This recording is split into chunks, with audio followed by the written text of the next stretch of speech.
সত্যি বলতে আমি তেমন কোনো ভালো রান্নাবান্না পারি না।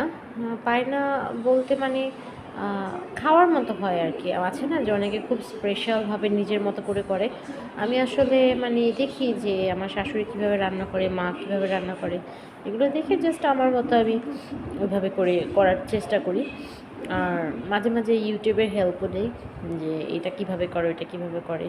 আর বিভিন্ন ভ্লগ করে যে YouTube চ্যানেল রান্নার রেসিপি দেখায়, ওগুলো আমি খুব ইন্সপায়ার।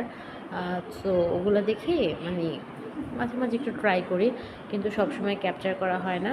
ওই তো আমি কষি এগুলো হচ্ছে এতটুকু দুন্দুল হচ্ছে মানে আমাদের ছাদ বাগানের গাছে হয়েছে। সো ভাবলাম যে ফ্রেশ, ফ্রেশ ওইটাই আমরা খেয়ে ফেলি ট্যাংরা মাছ দিয়ে। আজকে সেটার একটু ঝোল করব। ট্যাংরা মাছ, দুন্দুল আর সাথে একটু পটল আছে। এই তো হয়ে গেল।